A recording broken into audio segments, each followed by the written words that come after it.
Hey, it's Pastor Dudley Rutherford here with Godly Goosebumps. Thank you for joining us on today's episode. As you know, this podcast exists to tell stories, and some stories we just read, but others we do live interviews. And today I'm privileged to have in studio Casey Diaz, who wrote a book called, it's his life story, it's called The Shot Caller. Casey, welcome to Godly Goosebumps today. Thank you so much for having me. I think you know a little bit about our podcast. We're here to tell stories that only God can orchestrate.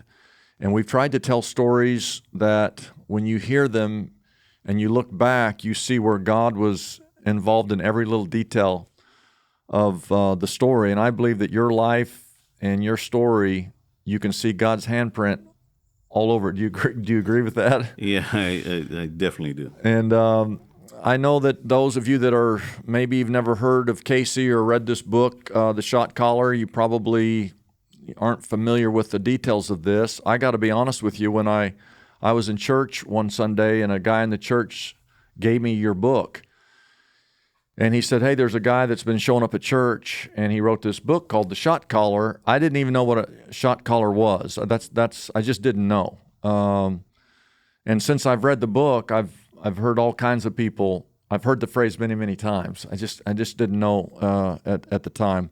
Why don't you tell our listening audience just what that phrase means, and then we're going to get into your story. But what is that phrase, the shot caller, in case someone's listening that doesn't know what that phrase means? A shot caller is a phrase used mainly in state prison, in the county jail, up to state prison, here in California mainly. It's someone that has been given or voted into signing off on some pretty violent acts, moving of contraband in and out of state prison or the county jail here in Los Angeles, and some pretty heavy decisions can be signed off on, including the death of somebody's life, both in there or out here. I want to encourage everybody to stay with us with this entire interview, because this will be one of the most remarkable stories that you've ever heard. And I just want to tell about something that got to me when I was reading this book, and then we're going to go to the very beginning. But I just want everyone to know that when I was reading this book, it's pretty graphic. Casey was someone who ended up being in prison and should have stayed in prison, but God had a different plan for his life. But usually you read someone's testimony, and this is a book about his testimony. You kind of read some of the details, and you get on to the part where God redeems the person. And Casey's in this book, it's just story after story of what his life was like before he became a Christian. And I got to tell you, I was reading this book. It was so graphic. It was so foreign to the way that I was raised. And that I remember reading this stuff thinking, man, I cannot believe your life. I can't believe how bad everything is in your life and all the things that you had done wrong. And we're going to get into some of that because I want people to hear the story of redemption. But I want them to know where you were before you were redeemed. But I'll never forget, I was reading this book. It just gripped me. I mean, I got into it. I could not put the book down. Literally, I couldn't put the book down. And I remember thinking, man, this guy's life. And I turned the page, and it said this. It said, and then I turned 16 years of age, and I about fell over, because this is not things that you see a normal teenager involved with, but you were involved in some pretty bad things. So let's go back and talk about those first 16 years. Tell us a little bit about your background, where you were born, and how you came to live here in Los Angeles. I was born in 1972 in El Salvador. Brought here when I was 2, and we landed in the Pico Union, MacArthur Park area. If we were to describe the jurisdiction of LAPD, that would be the Rampart District, which is known historically as one of the most violent parts of Los Angeles. When we got here, it was pretty normal. The gang culture really hadn't hit Los Angeles the way it would hit Los Angeles, 10 years later. but it was a normal program for me. I attended Hoover Street Elementary School in Los Angeles, about a stone throw away from downtown Los Angeles, and pretty normal. We played sports. It was a time where kids still came outside to play baseball, football, tag. So I grew up around all of that. My grandma, I remember I talk about my grandma on here. We used to go and collect cans when I was little, and I looked forward to that. My grandma was a special lady, just a special lady. I came to the States with her, and so she's from a generation that can't sit still. They have to constantly be doing something. Okay. She didn't need to go collect cans, but she did, and for me it was it was cool. I wasn't ashamed of that or embarrassed. I went with her, and I remember even doing a little stick and put a screw on the tip of that, or a nail, whatever I did with it, so I could reach into the dumpsters and get the cans or the bottles. And so we would do that. So very normal as far as Los Angeles goes at that time. And then it takes a little twist, because here comes the stage of tagging, breakdancing hits Los Angeles. The tagging really took off, graffiti writing, and so you start getting an introduction to a little bit of criminal element there. But it was all fun and games at first. And right after that is when, at the age of 11, is when I get introduced into the street gang in Los Angeles. And tell me, go back just a little bit before that, because it's pretty graphic in your book, the relationship with your mom and your dad, and it's really a key part to the story, the way your dad treated your mom and what you saw as a boy growing up, really before you got into gang violence. Yeah. With my dad, it was a very difficult relationship. This is someone that didn't work. He sold drugs, heavy drinker. And the one thing that he would always do was he would beat my mom. And I mean, beat my mom like a man would beat another man. So growing up seeing that was my first introduction really at violence. There was not 1 week. I felt like it was every other day that he was punching and I mean, just, it was brutal. Yeah. I've found my mom so many times in a closet or passed out on the living room floor in her own pool of blood. And it was a time where domestic violence wasn't dealt with a heavy hand as it is now. I mean, he got arrested so many times, and he was out most of the time the same day. In worst case scenario, the next day he was out. So domestic violence was just looked at very differently back then. And as a kid, you're looking at your mom being beat, and there's only so much you can do. I tried to go in between them. I tried to make them stop. You're a kid. You can't stop them. And I grew very angry at him, because you're growing and you're seeing. My mom's a little lady, man. She's about 4'11", 4'10". She's tiny, and he's about 5'7". It's a pretty big difference there, and for her to be beat like that. I remember one time coming into the apartment, and there was blood leading to our. We lived on I think it was the second floor, and there was a handprint like that was. I knew out of blood. Yes, and it was like a streak of a hand, like somebody trying to hold on to something. And on that particular day, I remember walking into the apartment, and there was a bathroom and a little closet as a door opened, and sure enough, she was there in a fetal position, and blood everywhere. I mean, everywhere.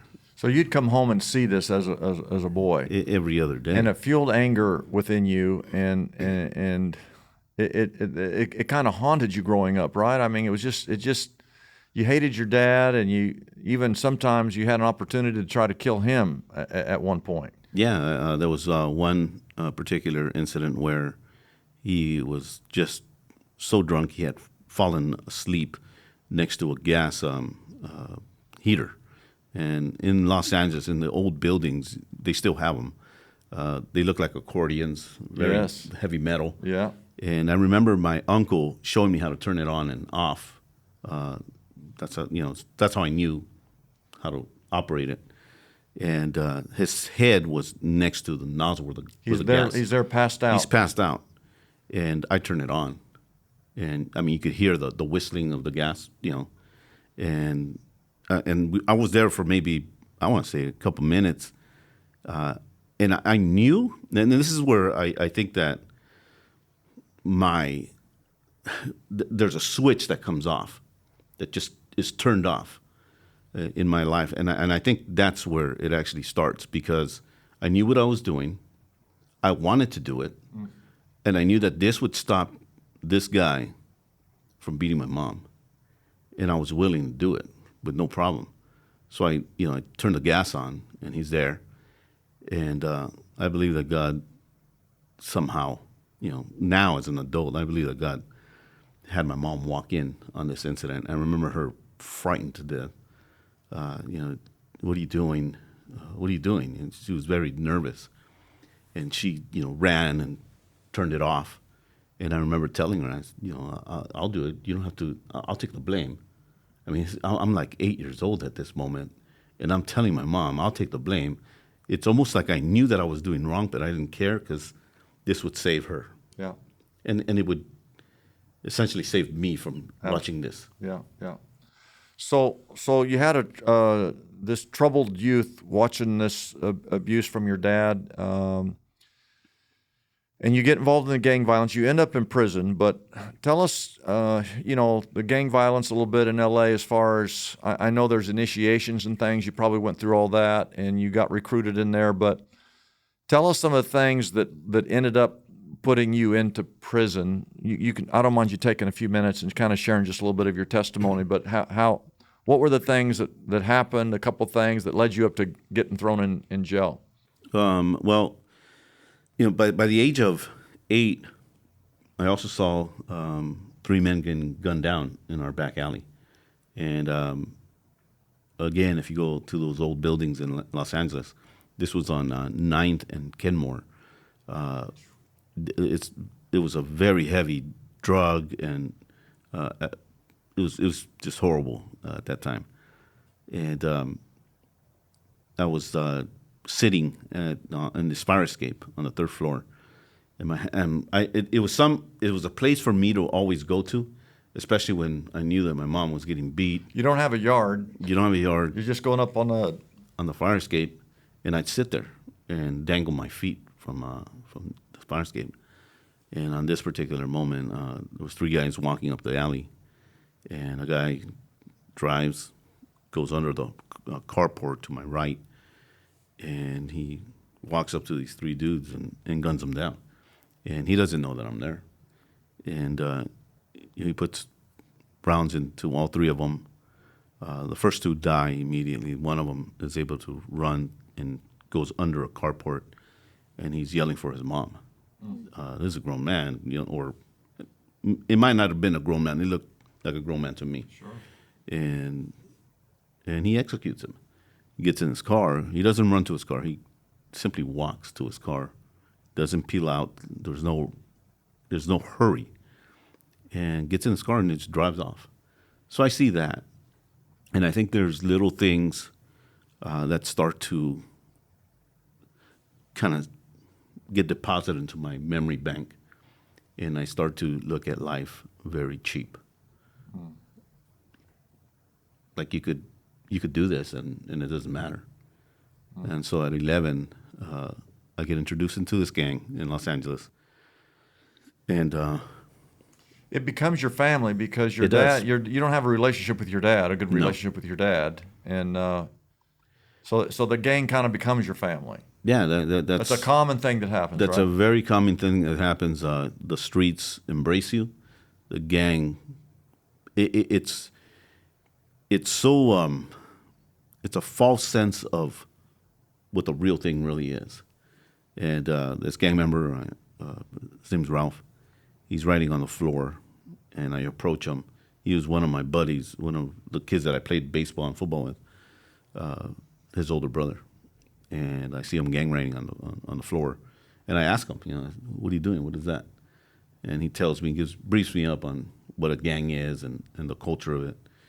And we all started to notice that cars started coming into the front of our buildings, and they would always pick him up, and it just looked like fun. And that was my introduction. And probably a few months later, is when I get jumped in, and then it takes a really bad turn for the worse. For whatever reason, this older gang member by the name of Rabbit, and he was an icon in Los Angeles, just very well known. He takes this liking to me because I guess I was a little guy, 11-year-old, and he puts me under his wing. And he's taking me to these parties, he's taking me to these hangouts, and everybody is looking at me like, the girls are going, oh, that's cute, all that stuff, right? And so that kind of starts to, fill me up with wrong, thinking. And what I didn't know is what made him so influential. And one of the things that he was very, very violent. He takes me, we steal a car, and he's driving down these alleys. I mean, just driving down these alleys, speeding. And I'm thinking, we're going to die in this car, because he's not even looking. He's just going from one alley to another alley. If you're crossing streets. Just crossing streets. There's no he's not slowing down. We're literally getting air as we go from alley to alley. Okay. And I remember it was a little Toyota. It was like a hatchback.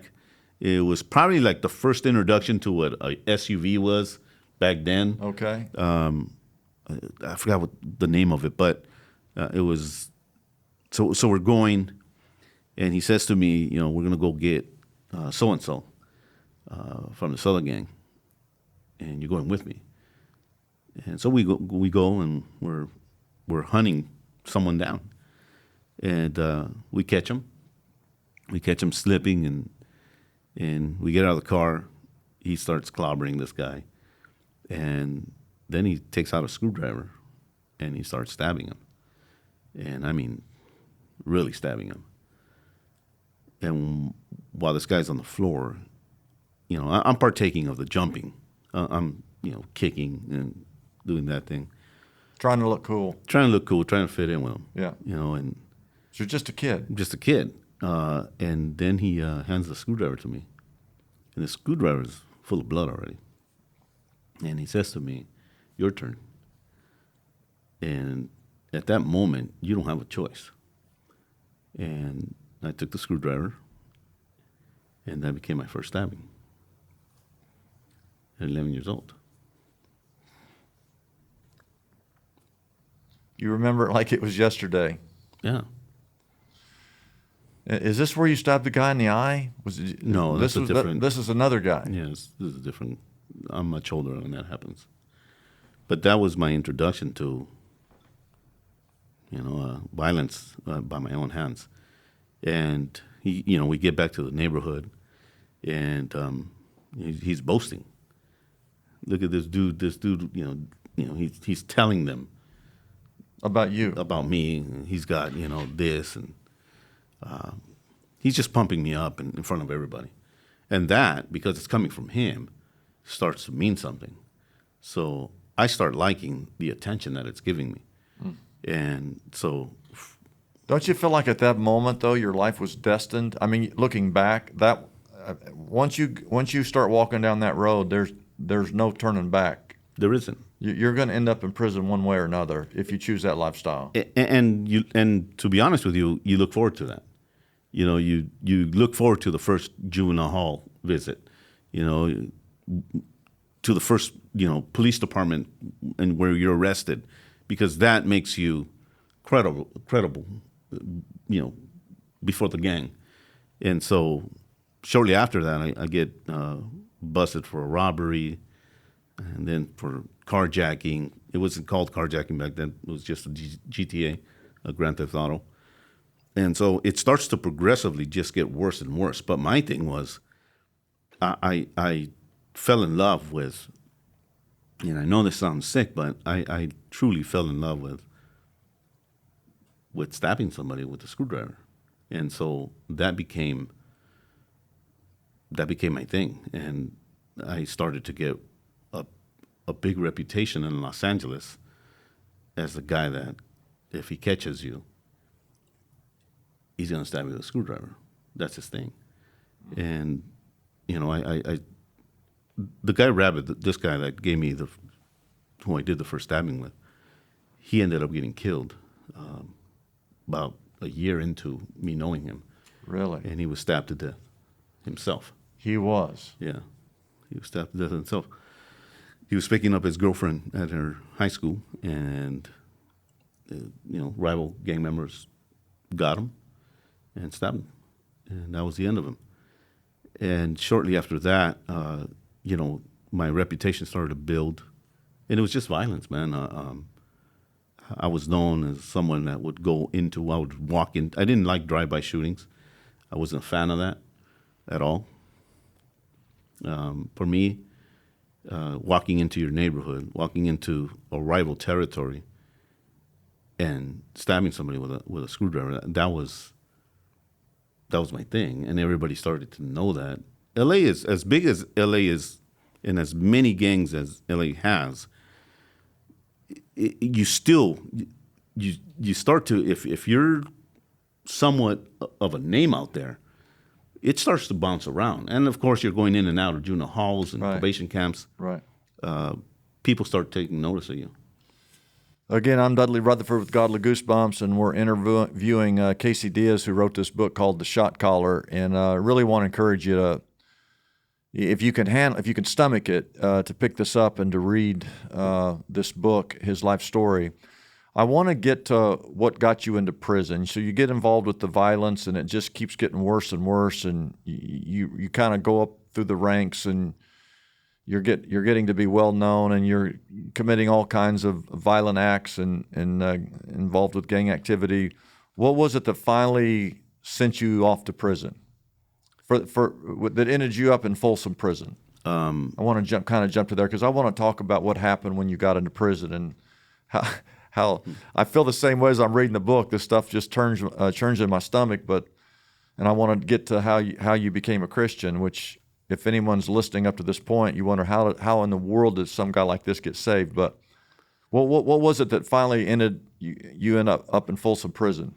I was again I was very known as going into somebody's neighborhood, and on this particular day, it was daytime, I ended up in this little hole in the wall chicken spot, and I was eating in there. A little restaurant. Yeah, and by Pico in Vermont, and I'm eating, and this is the time in LA where you could still drive around, and if you had a pickup truck, you could have people in the back of the bed. Okay. You remember those? Those were the good old days. Okay. No seatbelts. No seatbelts. It was so freedom. So I was in the restaurant, and I get spotted by rival gang members. And they're going to pay you back for crimes that you've done against their gangs. Yeah. And I don't know if they knew me. We all dressed pretty much the same in Los Angeles. There was a certain attire that all of us in LA dressed like. Raider outfit. Raider outfits, baggy pants. Yeah. Yeah. You were always ironed up, that kind of thing. So they spot me. They jump out of this truck, and they go into this restaurant.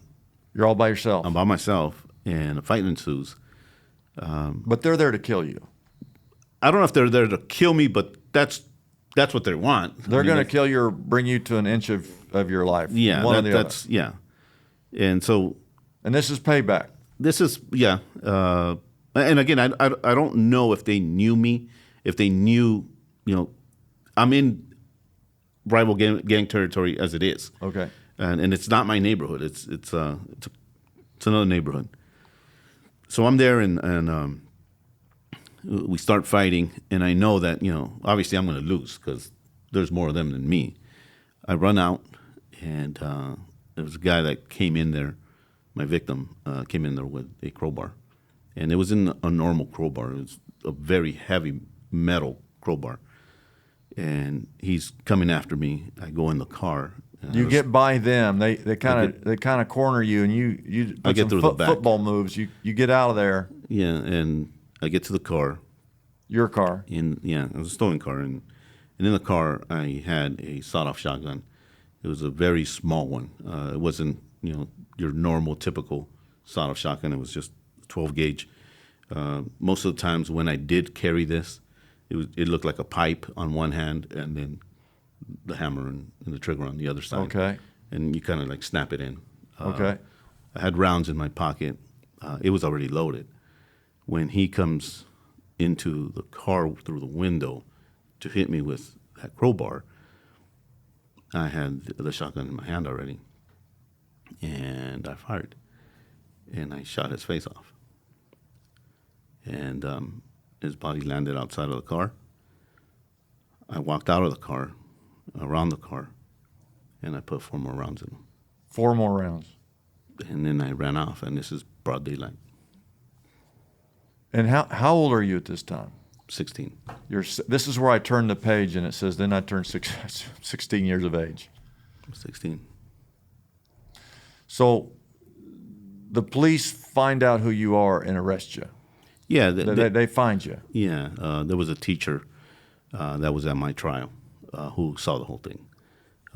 Somebody saw all this happen. This happened less than like 3 blocks away from a middle school.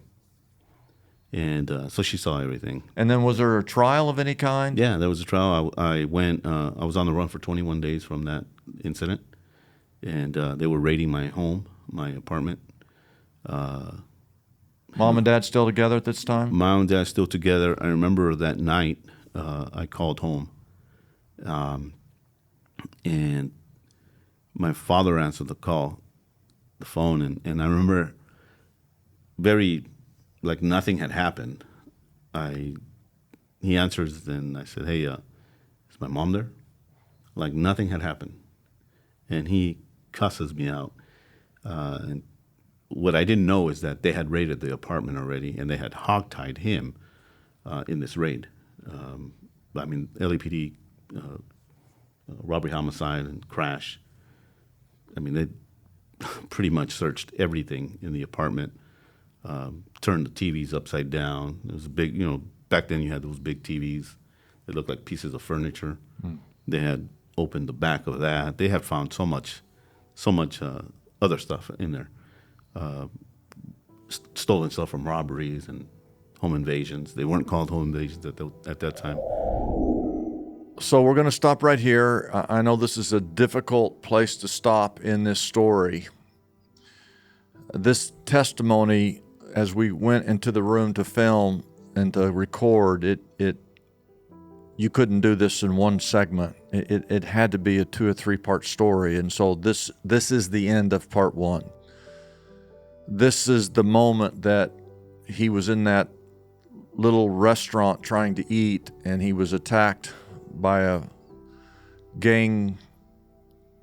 another gang in another part of the city, and it was either kill or be killed.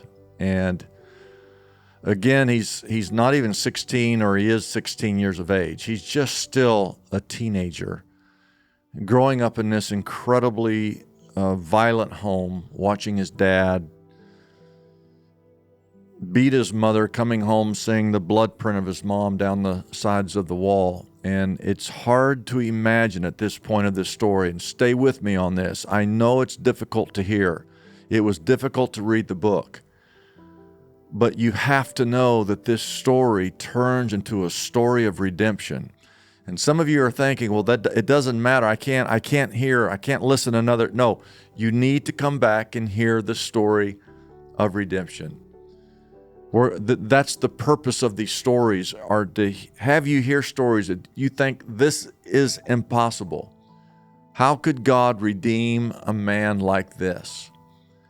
So again, we're going to divide this up into the 3 segments. This is the first episode, and I hope you'll stay with us. Hit the subscribe button. You'll be the first to know when it comes out. Facebook, Instagram, YouTube. Hit the share button. Maybe pick up a copy of this book, start to read. I guarantee you that the end of the story, as bad as the first part of this story is, the second half, the third half, how this story ends, it's something only God could do.